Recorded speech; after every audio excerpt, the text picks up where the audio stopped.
So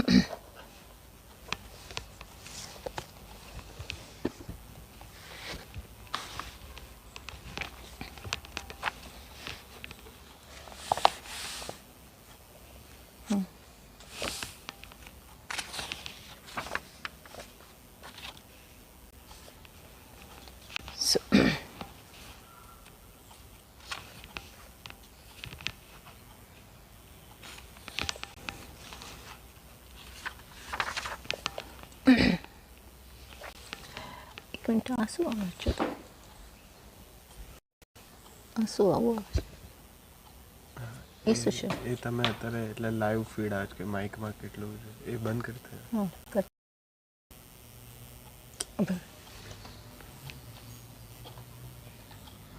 હા આગળ. ॐ सहना भवतु सहनौ भुनक्तु सह वीर्यं करवावहै तेजस्विनावधीतमस्तु मा विद्विषावहै. ॐ शान्ति शान्ति शान्तिः.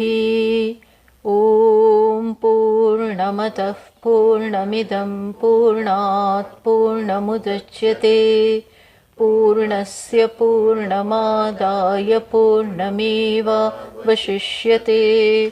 ॐ शान्ति शान्ति शान्तिः. श्रुतिस्मृतिपुराणानाम् आलयं करुणालयं नमामि भगवत्पादं शङ्करं लोकशङ्करं. शङ्करं शङ्कराचार्यं केशवं बादरायणं सूत्रभाष्यकृतौ वन्दे भगवन्तौ पुनः पुनः.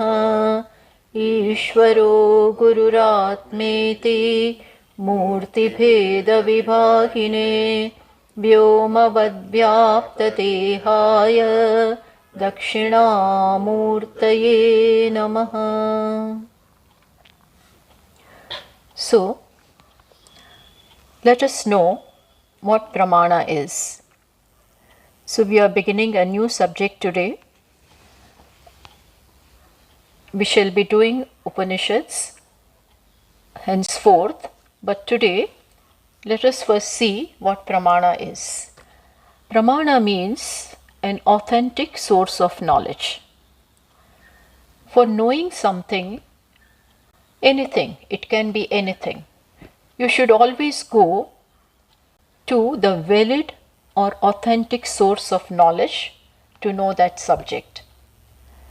Now, for instance, just as for color, for seeing the color or form, our eyes are the source of knowledge, valid or authentic source of knowledge. In the same manner, for sound, ears are the source of knowledge. Now, nobody can question ears as far as sound is concerned. Similarly, nobody can question the eyes as far as the form or color is concerned. Ears cannot say that I don't believe what the eyes say as far as the color is concerned. Say for instance, whether this color is cream or not, ears cannot challenge the eyes. What the eye has to say for this subject remains unquestioned. It cannot be questioned by ears or by tongue or by sense of smell. Nobody can question the eyes as far as the form is concerned. So that is called the authentic or valid, or the only source of knowledge as far as the form is concerned. Eyes are the valid source of knowledge. Similarly, can we have little bit of fan? Similarly, as far as truth is concerned, as far as Ishvara or Brahman or Atma, which is the truth, which is the fundamental reality of everything. As far as that is concerned, what is Pramanam? Pramanam are the Vedas. And as far as the truth is concerned, Upanishads, which are found at the end of the Vedas, they are Pramanam. They are authentic source of knowledge. So Vedas, this word, is derived from the Sanskrit stem Vid. There is the Sanskrit stem or the root which is called the Vid, which is in the sense of knowledge. So Vedas means something which gives us the knowledge. They are the body of knowledge. Vedas are the body of knowledge dealing with mainly Dharma and Brahman. Vedas deal with one subject is Dharma, another subject is Brahman. Now, Pramana, as I said, is this, that as far as Dharma is concerned, as far as Brahman is concerned, Vedas only are Pramanam. Just as for sound, ears are Pramanam. For knowing what the sound is, we cannot go to eyes. We cannot go to sense of smell. We have to ultimately resort to ears only for sound. Similarly, for truth, for the fundamental reality of this creation, of myself, of Ishvara, of the world, this whatever may be the fundamental reality, what is that reality? To know that, we have to go to Vedanta. We have to go to Vedas. So it is in this sense that we say that Vedas are the Pramanam for Brahman or Atma or Ishvara, or for what is the fundamental reality or truth of all of this. So that is, Vedas are Pramanam. Now, another question which arises in our minds are that who has composed the Vedas? Who has written the Vedas? Who has composed them? Just as Ramayana is composed by Valmiki, Mahabharata is composed by Vedavyasa. So, all the books are composed by their different authors. Similarly, who has composed the Vedas? Who has composed? No human being. Vedas are not composed by any human being. This is something very important to know. Then how is it that we have Vedas? How did they come about? The next question will be, then how did Vedas come about? Then Vedas are the revealed texts. They are the revealed text. Somebody has revealed them. So you see, as I said, it is not written by any human being. No human intellect has composed the Vedas, because human intellect or human mind will have some or the other limitation. Even though it may be exalted, even though it may be very exalted, but still there are a number of limitations in the human intellect. And this human intellect cannot fathom, has no reach into that from which it has come. So, human intellect doesn't have the reach into the subject from where the intellect itself has come. Understood? So, as I said, it is beyond the reach of the subject matter, that is the truth, the subject matter of the fundamental reality, which we are looking into is not within the scope of any human mind. Then how did they come about? As I said, they are revealed. Revealed by what? The truth is revealing itself. Now, see, this is something we have never heard of. So we have to pay attention to this. Truth is always there. Truth is always there, but it can be grasped by only very, very pure and divine minds. Now, sages were such, rishis, sages of yore, were such that they possessed that kind of minds. They had very pure, highly sanctified minds. Plus, they were absolutely without any ego. And when the sages were totally tuned up with Ishvara, or when they were totally tuned with the truth, they could see this truth. So the truth can be grasped or caught by the minds which are totally in tune with Ishvara. Totally, their frequency matches totally with the truth. So your mind or heart or intellect should become so pure that there is absolutely no impurity in that, and which is one with the truth.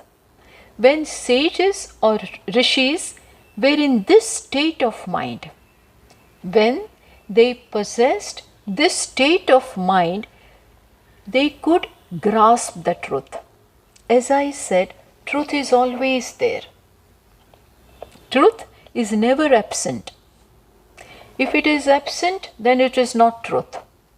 Truth is something which has to be prevalent all the time. So, it is always there. But when the mind of the sages or rishis were completely one with the truth, then at that time they could grasp it. They could catch it. In fact, they could hear it. They could hear it. That is why one of the names for Vedanta is Shruti. Shruti means something that is heard. Heard by whom? Not me and you. Heard by sages. They were such exalted sages who made their mind extremely pure with penance, with their concentration, with constant reflection on Ishvara, and they had minimum of the ego in them. In such state of mind, they could grasp the truth. They could grasp the mantras which are prevalent. Mantras are prevalent, and they could see that. They could hear it. Today also, some extremely pure people, when they go to the mountains or near Ganges or in Himalayas, they report that they are hearing Omkara. Some people, even today, they can see the mantras. So such people are called rishis, sages. Truth revealed themselves to them. It is always there, but they could grasp it. So you understand that it is not composed or written by any human being, but it is caught by human being. The minds of the human beings, when they were one with the truth. And for that, you require that kind of heart. You need to make your heart that pure, bereft of all ego from that. So that is, and what they grasped is known as Vedas. It is known as Shruti, particularly the later part of the Vedas. So we'll come to that. And this is what Pramana is. This is how, as far as truth is concerned, truth means, as I said, the fundamental reality which is prevalent everywhere. There is something here in a person, there is something which comes and goes.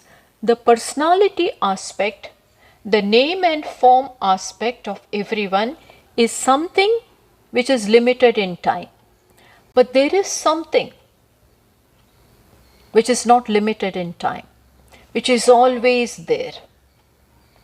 Similarly, even in creation, creation also is cyclic. There is Satyuga, then there is Treta Yuga, then there is Dwapara Yuga, then there is Kali Yuga.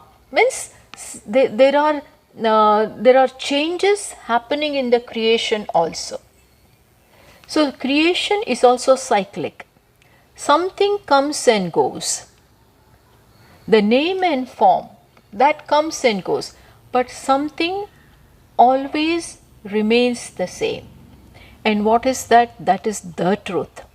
And that is Satchidananda, or that is Brahman, the ultimate or the absolute reality. That is what is absolute reality, which is not subject to coming and going, which is not subject to any kind of change.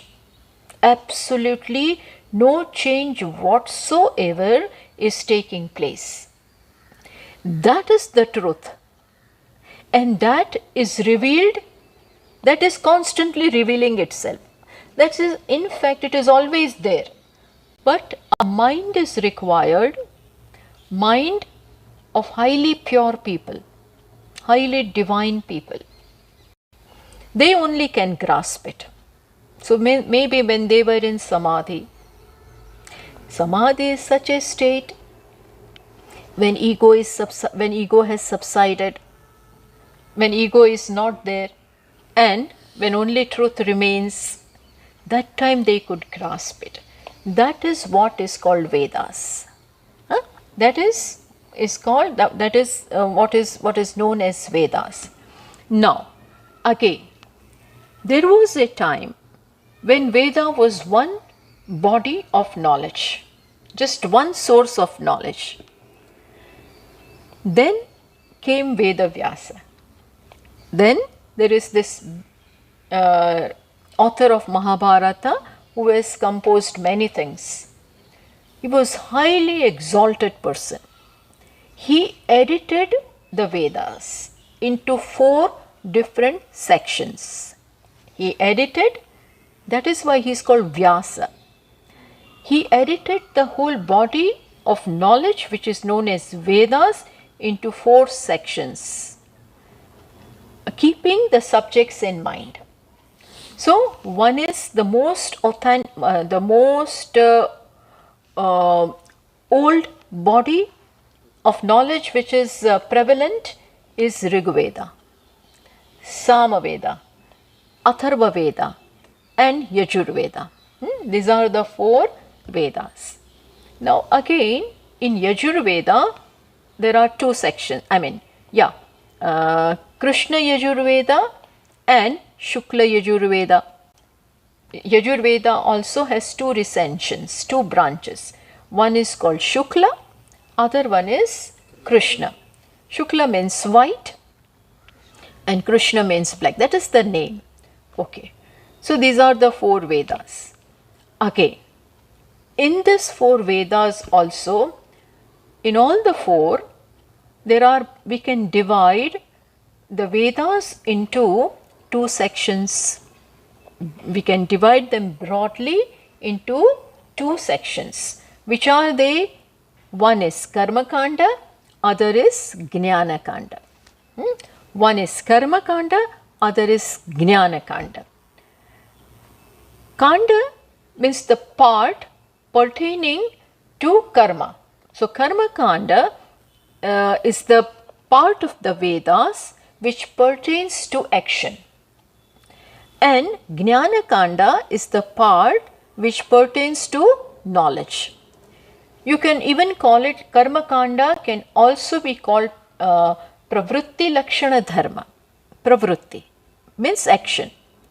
It is dharma which is known as Pravritti Lakshana, which is characterized by action. And the other one is Nivritti Lakshana. Jnana Kanda is called as Nivritti Lakshana Dharma. But as I said, the Vedas are divided in this two.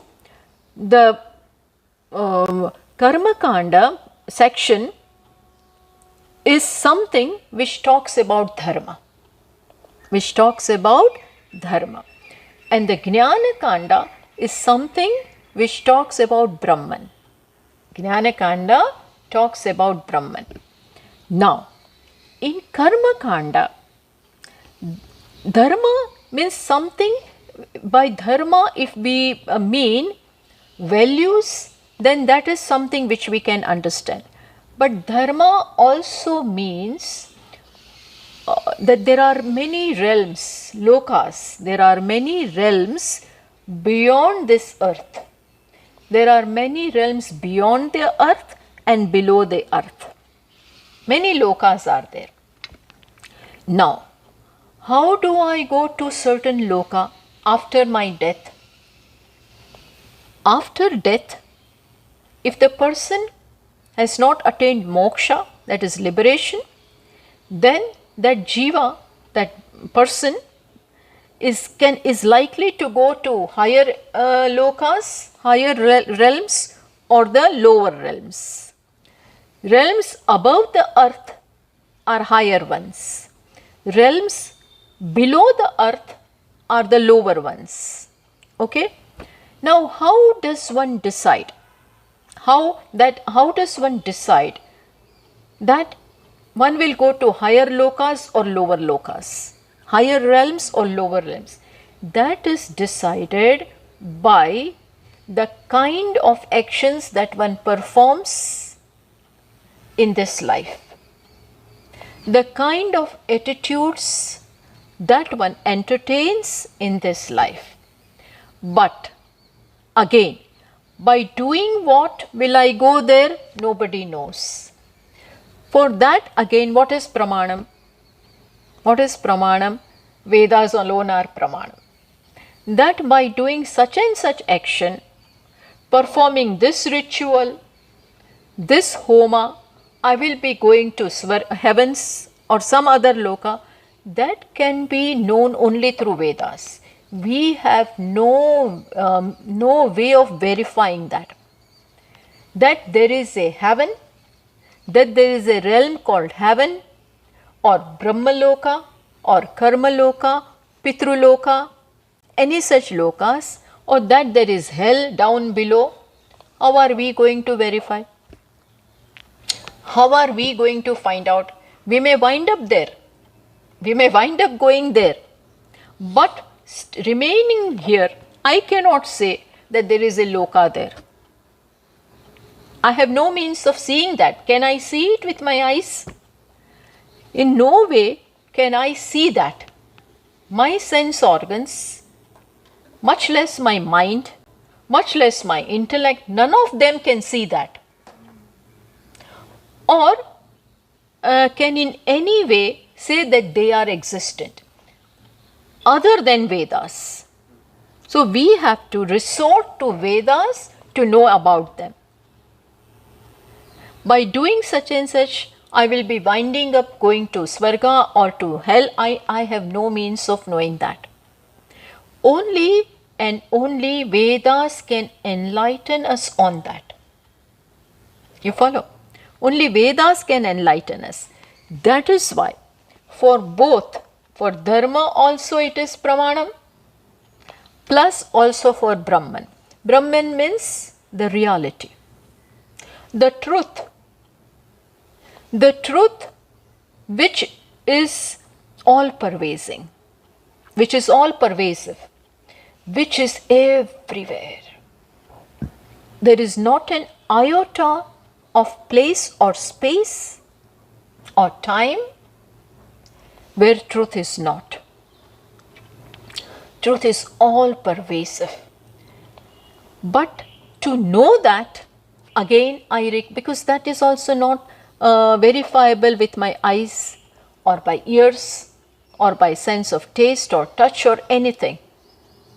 So again, that also can be known only and only through Vedas. You understand? That is why it is called, what is it called? Pramana. That is why it is called Pramana. Vedas are Pramanam. For what, which things? They are Pramanam for Dharma as well as Brahman, the truth, the absolute truth. The absolute truth means something which is always, which is abiding, which is not subject to coming and going. That is called absolute truth. So now, that is what is called Pramanam. In other words, Vedas are Pramanam. Now, we have others, there are 5 sets of Pramanas. How many sets? In fact, 4. Which are they? See, as we already discussed about eyes, means that is Pratyaksha, that which I see before me, that is called Pratyaksha. When I see somebody sitting before me, then I can say that he was sitting before me yesterday. I am Pramanam for that. I myself saw him sitting before me, or is sitting before me even now. I am Pramanam for that. So that is called Pratyaksha. Then there is another Pramanam called Anumana. Anumana means inference. Pratyaksha means which is right before you, which you see with your sense organs, which you see with your sense organs of knowledge, Jnanendriyani. That is called Pratyaksha. But sometimes there may be something there, you do not see it directly over there, but you, from seeing something, you assume that that other thing must be there. That is called inference. That is called Anumana. So for one is Pratyaksha, other one is Anumana. For example, I'll give you an example. You see the smoke coming out from the building, from the chimney. From the chimney, you see the smoke coming out. So what do you infer? Fire. Because there cannot be smoke without fire. Some place you and others have seen the two things together. Which two things together? Smoke and fire you have seen together. So today you are seeing only the smoke. But sometimes you have seen, both smoke and fire together. So today when you do not see the fire, but you see the smoke, so you assume, you infer that fire has to be there. Without fire, there cannot be smoke. This is called Anumana. This is called inference. Third is Upamana. You should write down all this because it's okay. But because this is all very, very important. Next time you can look into this talk again and make notes. It's okay. You can go through the talk again. Because now we will be going very systematically so that you understand Upanishad. So, third one is Upamana. We are talking about other Pramanas. Vedas are a different kind of Pramana. But in common parlance, we have this Pramanas. Pramana Chatushtayam. So this Pramanas we have. First one is Pratyaksha. Second one is Anumana. Now, third one is Upamana. Upamana means, see, in America, there is this animal called bison. There is an animal called bison. Now, an American has come to India, and while walking in the streets of Ahmedabad, he happens to see a buffalo. And now he doesn't know what this is. And he will tell us, what is this? We call it that we will say that it is buffalo, just like your bison. Buffalo is something like bison. Or he will himself say, yes, yes, this one is like our bison. So like something, you have some other object similar to that. So if he wants to explain bison to us, then he will say that the bison is an animal like your buffalo. Bison is an animal like your buffalo. Like your buffalo. From that, we will have some idea of what that bison is, right? You will come to know. So this is called Upamana. This is called Upamana. Fourth one is Arthapatti, presumption. Fourth one is Arthapatti. Arthapatti means that it cannot be had it not been like this. What we see before us, from that we derive the conclusion that it cannot be otherwise. I'll give you an example. The person sitting before me, say Mr. X, he says that he is observing fast. He is observing fast, not eating at all. But still he is putting on weight. He is still putting on lot of weight. So what do I presume? He is eating. But then I see him during the day. He says, I am sitting before you. I am there with you during the day and I never eat. Then what do I say? Yeah, you during the day you do not eat, but I am sure you must be eating at night. Once you go out of my sight, you must be eating very well. Divana bhungte. But at night you must be eating. So this is what Arthapatti. What I see before me is that he is putting on weight, even though he claims that he doesn't eat. So what do I presume?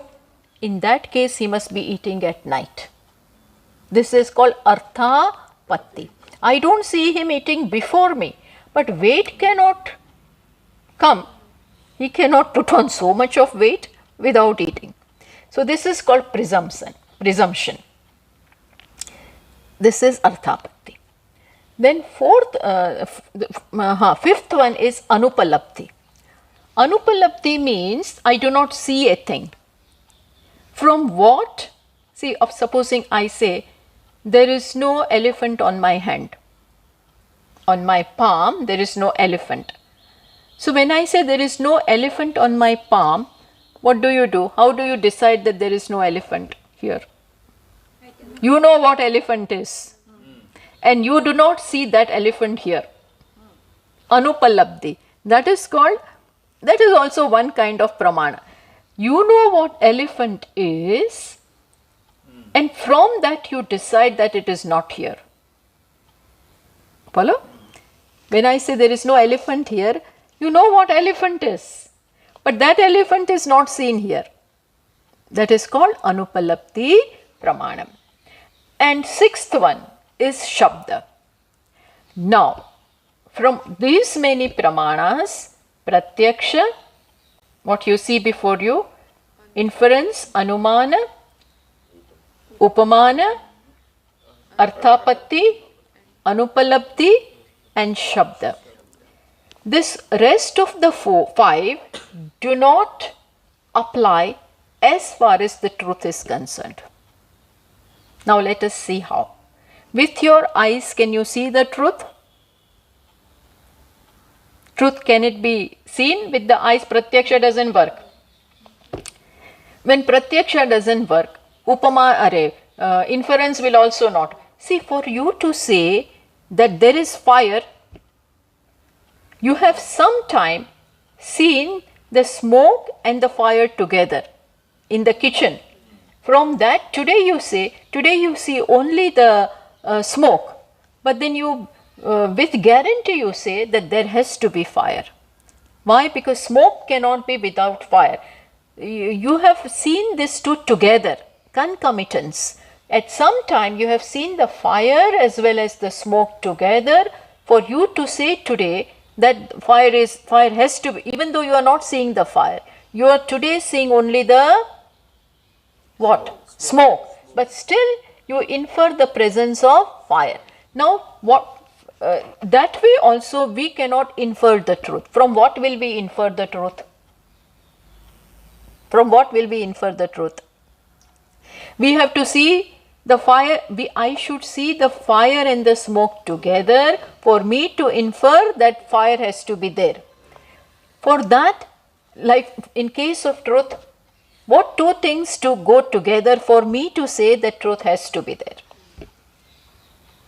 Because smoke and fire are cause and effect. Wherever the fire is, smoke is. If it is wet, if it is moist, then smoke will be there. In that way, truth is not connected to anything. It is asanga, niravayava, it is partless, it is formless, it is qualityless, attributeless. So it is not connected to anything. If it was connected to something in the relationship of cause and effect, if there was karya karana sambandha like fire and smoke, then in the presence of one I can infer the other. But truth is not related like that with anything. So even inference doesn't work. Okay, let us look into the third one. What is that? Upamana. Upamana. What is like for me to say when I am talking about bison, then I say it is like buffalo. American bison is like Indian buffalo. In that case, bison is like buffalo and buffalo is like bison. But what is like truth? First of all, I have not seen the truth. For me to compare it with something similar. You follow what I am saying? I have seen buffalo, so I can say that bison is like buffalo when I am explaining to someone. But there is nothing like truth. Plus, truth can never be seen with eyes. So, that ground is not there for me to say that truth is like this. There is no other truth. There is just one. So, upamana also doesn't work. See, all of this will work only when first pratyaksha works. Only when pratyaksha means when your sense organs reaches, I have heard it, then I can go further. I have seen it, then other things can come. Sometimes you have tasted, then you can say, see what I tasted, you know, is some, if I want to talk to an American about what laddu is, then what will I say? That it is yellow ball kind of a thing with yellow color and dotted thing, like a tennis ball. But then first of all he has to be familiar with what is tennis ball, what is round thing and what is sweet, something. Then I can go further. Otherwise how to say, how to explain? And you can't explain because there is nothing like truth and you have never seen the truth. So all these other things will work only when pratyaksha works. So pratyaksha doesn't work, anumana doesn't work, upamana doesn't work, arthapatti. Arthapatti is inferring. Oh, I see you, and then you say that you are all fine, but you cannot be fine because you are coughing. last night you were coughing. Or you are not eating before me, but you are putting weight. So you must be eating at night. Like that, what can I say about truth? Truth must be like this. It must be long. It must be short because it has this qualities. Otherwise, it could not be like this. Arthapatti also, arthapatti means presumption. That also doesn't work. Anupalabdhi will not work because you have never seen. For me to say that there is no elephant here, I should know what elephant is. For me to say that there is no lion on my hand, I should know what lion is, what apple is. Similarly, if I have to, sometime I must have seen the truth for me to be able to say that no, it is not here. Understood? So none of them works. You follow this local pramanas. Pratyaksha, Anumana, Upamana, Arthapatti, and mainly these are four, main ones are these four. Nobody can work as far as truth is concerned. They have no reach at all, no scope at all. Then what is working with truth? We said that Vedas are Pramanam. But Vedas, how do Vedas come into your life? Through Shabda. Through Shabda, Vedas come. And that too, let me tell you one thing. Shabda also does not reveal the thing. Truth you already are. But with the help of the Shabda, with the help of the words, we make you recognize what you already are. Shabda doesn't create Brahman. Shabda makes you recognize. And that is possible when you are already experiencing something, when you are already experiencing the truth but not knowing that it is the truth. Shabda also works in a very peculiar way. Shabda is not going to reveal something which is totally out of the blue. No. Shabda will become Pramana only and only when the thing is already there but you didn't know it so far. I'll give you an example. See, Swami Viditatmananji. Swamiji Viditatmananda was going from, Delhi by flight to Rishikesh, Dehradun. From Delhi he was going to Rishikesh by flight, Dehradun by flight in Indigo. Then there is one foreigner, American, he also boarded the flight, same flight, and they were both sitting side by side. Beside Swami Viditatmananji, this American was also sitting. Then they started talking and exchanging formalities. So then Swamiji asked him, "Where are you going to?" So he said, "I am going to Rishikesh to meet Swami Viditatmananda. He is going there for a camp. So I am going to meet him, and I have also applied for that camp where he is teaching."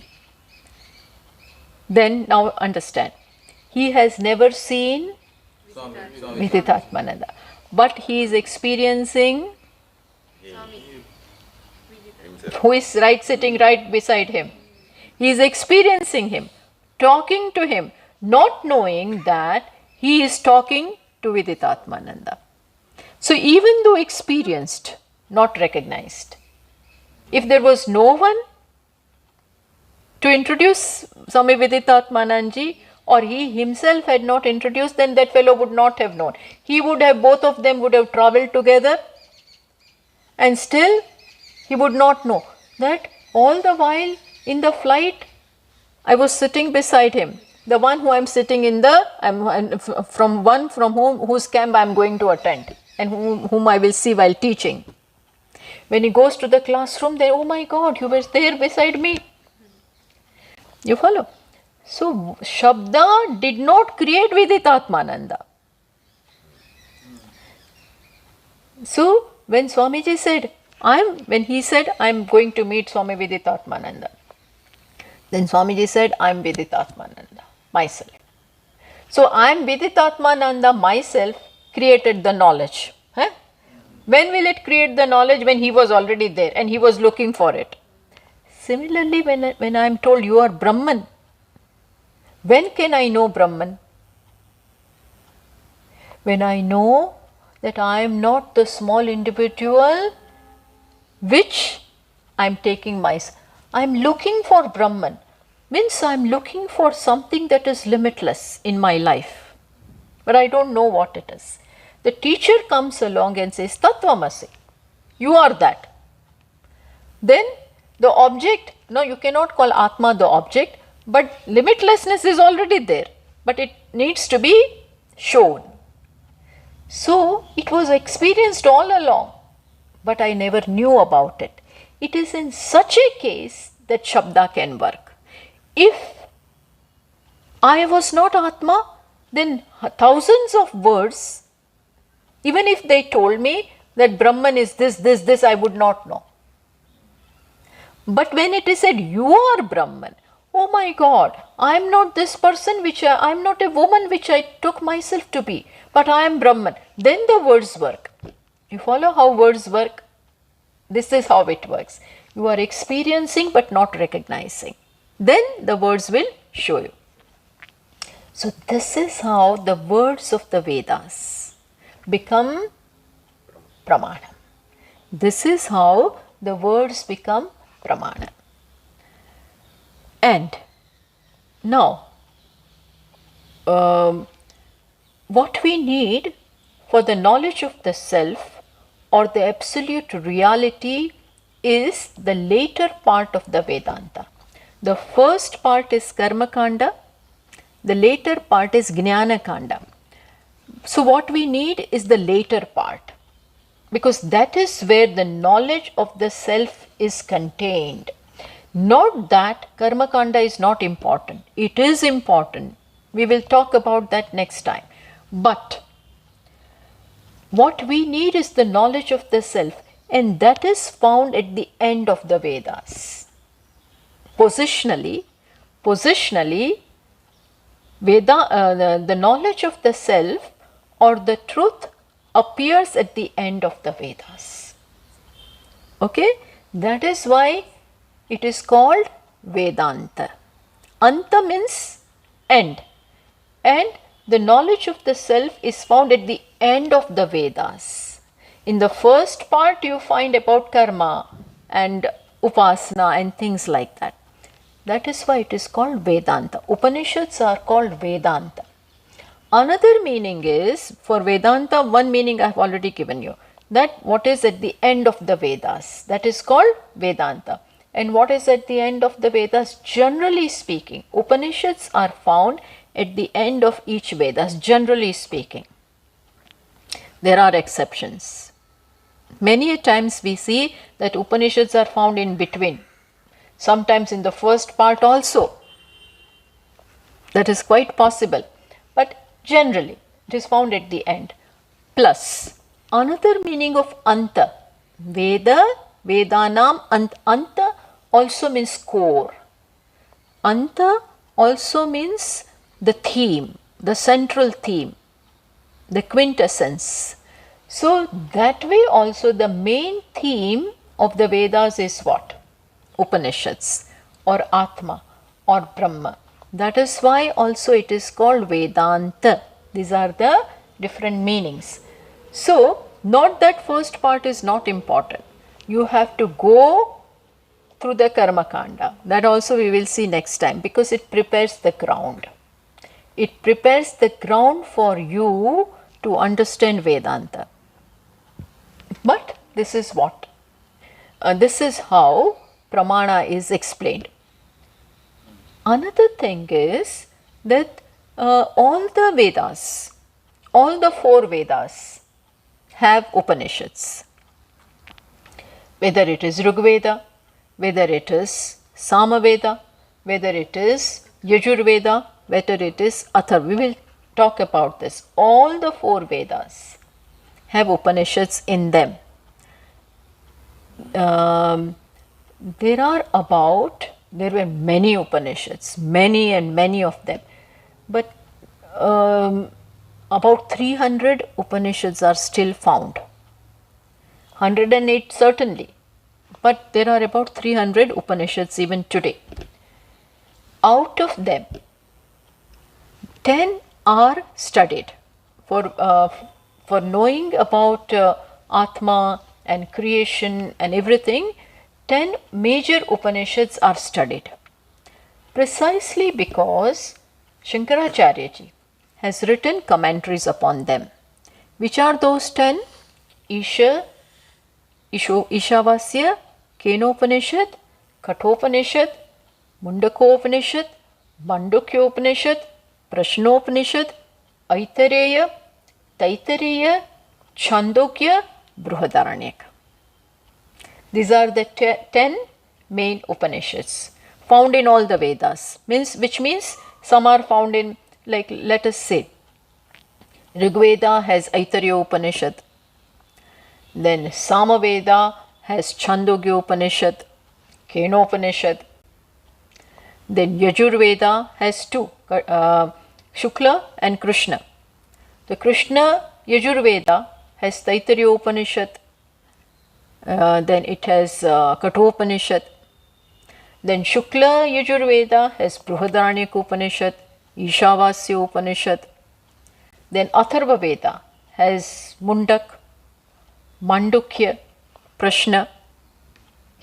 3 Vedas are found in Atharva Veda. Even Kaivalya is found in Atharva Veda, but it is not considered in this 10. So, in short, we should minimum study this 10 Upanishads. Even if you study one, it is enough. But just by one, we would not know everything. So, it is better that you study all 10. And then with the help of those 10, you can see other Upanishads also. Not that they are not important. Each and every Upanishad is important. And the central theme of all the Upanishads is what? I am Brahman. Atma is Brahman. Jiva is Brahman. Jiva is Ishvara. Jiva is whole. WHOLE. I am not a part but the whole. I am not part of the whole, but I am the whole. This is the central theme. So, this is what I just wanted to tell you today about Pramana. What is Pramana? So, when you have Shraddha for Pramana, see, when I am seeing the form of a thing, that this is red color, and if I don't trust my eyes, I keep on doubting. No, eyes are telling that this is red color, but I don't believe. I don't believe. Then how will I know? How will I know? Can I verify with the ears? Can I verify with this nose? Let me taste whether it is red color or not. It won't work. Ultimately, I will have to go back to eyes. Yes, if my eyes are not working properly, if it has some cataract or some problem in the eyes, then yes, then I get it corrected. But otherwise, means ultimately after correction, I will have to turn to eyes only for color. Understood? This is called Shraddha. Shraddha means this, that I completely believe in Pramana. Because that is what I have. I have no other way. I cannot say, but my mind doesn't believe. No, mind has to turn around and believe this. Sometimes Upanishad says that you are Brahma, but I don't believe. I don't believe. You are not the guarantee. You are not the source for knowing who you are. Unfortunately. So, see what an irony it is. That for my own knowledge today I have to go back to where? Shastra means Pramana. I cannot say I am woman. That is personality. What is my reality? You follow? So, for knowing that you have to go to Vedas and they are Pramanam, and for that I need to have Shraddha. So, therefore, Shraddha in Shraddha means this. That is why Shastrasya plus through whom the Shastra comes. The knowledge is contained in the Shastra, Vedas. But Vedas I cannot understand on my own. So, I must also have the trust in the person through whom the Vedas are speaking to me. So, Shastrasya Guru Vakyasya Shraddha. That is why Shraddha is necessary. Otherwise, I am stuck. If I keep on questioning, no, I think he doesn't know what he is talking. Supposing I have this to say, then I'm closing my doors.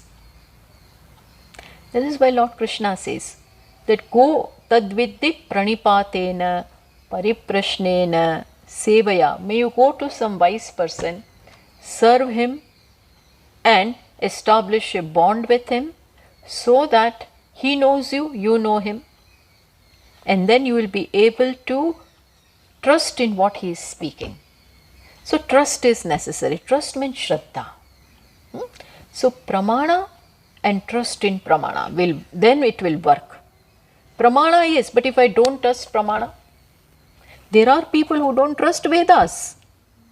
There are schools of philosophies. They don't, Sankhya, they don't believe in this. Jainas, they don't believe. Buddhas, they don't believe. Mimamsakas, everybody has their limitations. They believe their buddhi, but not Pramana. Here we have to keep aside our buddhi and believe in the Shastra.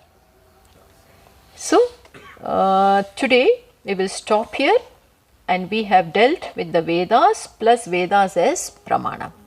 Next time we will look into the other branches of knowledge. Means besides Vedas, there are Upavedas also which are necessary to know. Then different aspects of the Vedas, all this we will try to see. Okay. Om Purnamatah Purnamidam Purnat Purnamudachyate Purnasya Purnamadaya Purnamevavashishyate. Om Shanti Shanti Shanti. Harihi Om. Shri Gurubhyo Namaha. Harihi Om.